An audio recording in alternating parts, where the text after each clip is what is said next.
جب اللہ سبحانہ و تعالی آپ کو اولاد جیسی نعمت سے نوازیں تو آپ بچی کا اچھا سا نام تجویز کریں۔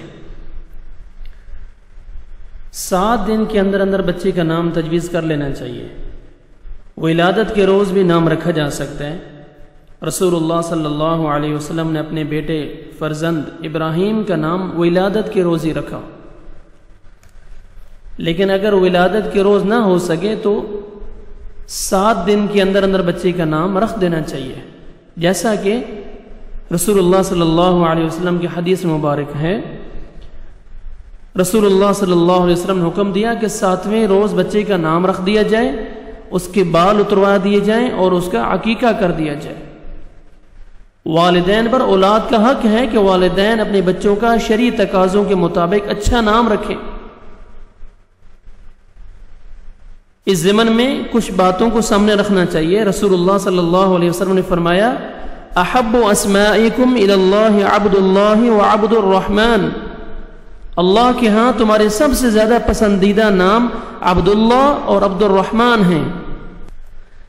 اس حدیث کو سامنے رکھتے ہوئے اہل علم نے لکھا ہے کہ جس طرح اللہ اور رحمان کے شروع میں عبد کا لفظ استعمال ہوا ہے، اسی طرح اللہ سبحانہ و تعالیٰ کے جتنے بھی اسماء الحسنی ہیں ان کے شروع میں عبد کا لفظ لگا کر نام رکھا جا سکتا ہے، جیسے عبد الباری، عبد الحکیم، عبد العزیز، عبد الرحمن وغیرہ۔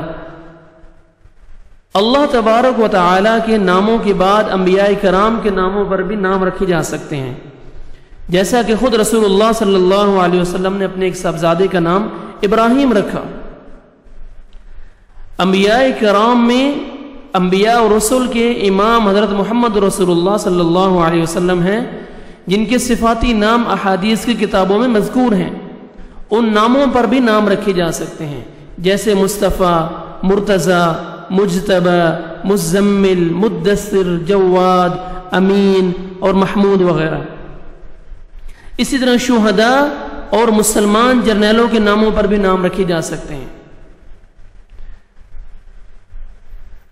ایسے نام بچوں کے نہیں رکھنے چاہیے جن کا معنی اچھا نہ ہو، اس لیے کہ شخصیت کا اپنے نام کے ساتھ ایک خاص تعلق ہوتا ہے۔ اچھے ناموں کے اچھے اثرات ہوتے ہیں اور برے ناموں کے برے اثرات ہوتے ہیں۔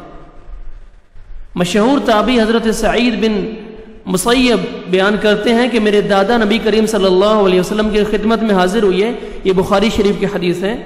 آپ صلی اللہ علیہ وسلم نے فرمایا تیرا نام کیا ہے؟ انہوں نے کہا حزن، یعنی سخت، معنی اس کا سخت۔ آپ صلی اللہ علیہ وسلم نے فرمایا تو سہل ہے، نرم ہے۔ انہوں نے کہا جو میرا نام میرے والد نے رکھ دیا ہے میں اسے نہیں بدلوں گا۔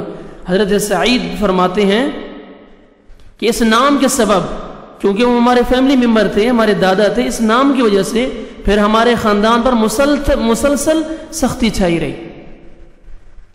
آج کل بعض والدین ان احکام کی ناواقفیت کی بنا پر اپنے بچوں کے ایسے نام رکھ لیتے ہیں جن کا معنی اچھا نہیں ہوتا، جن کا مطلب صحیح نہیں ہوتا۔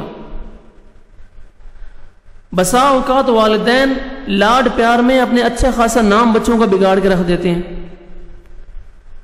جن کا کوئی مطلب نہیں ہوتا۔ اپنے بچوں کے نام تو اچھے رکھتے ہیں لیکن لاڈ پیار میں بچوں کے ناموں کو بگاڑ دیتے ہیں، جیسے لاڈو، بھولا، پپو، پھر اچھے بھلے نام کو بگاڑ کے رکھ دیتے ہیں، جیسے محمود ہے اس کو مودا کہہ دیں گے، اقبال ہے اس کو بالا کہہ دیں گے، رشید ہے اس کو شیدہ کہہ دیں گے۔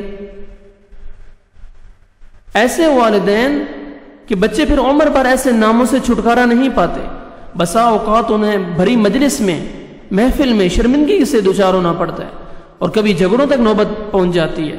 ساری خرابی کا ذمہ دار وہ والدین ہیں جنہوں نے لاڈ پیار سے اپنے بچوں کے نام ایسے رکھ دیے یا ان کے نام بگاڑ دیے۔ تو ہمیں چاہیے اللہ سبحانہ و تعالیٰ نے جب ہمیں اولاد دی ہے تو ہم ان کا پیارا سا اچھا سا نام رکھیں جس کا مطلب ہی اچھا ہو، کیونکہ نام اچھا ہے تو اس کی شخصیت پہ بھی اچھا اثر پڑے گا، نام برا ہے تو اس کی شخصیت پہ بھی برا اثر پڑے گا نام کی وجہ سے، جیسا کہ میں نے آپ کے سامنے صحیح حدیث کا حوالہ دیا ہے۔ اچھا نام رکھیں جس کا مطلب اچھا ہو۔ اللہ سبحانہ و تعالیٰ سے دعا ہے اللہ سبحانہ و تعالیٰ ہمیں نیک اولاد عطا فرمائے اور اچھے نام رکھنے کی توفیق عطا فرمائے، پھر ہمیں اچھی تربیت کرنے کی توفیق عطا فرمائے، ہماری اولادوں کو نیک بنائے اور ہماری نجات کا ذریعہ بنے۔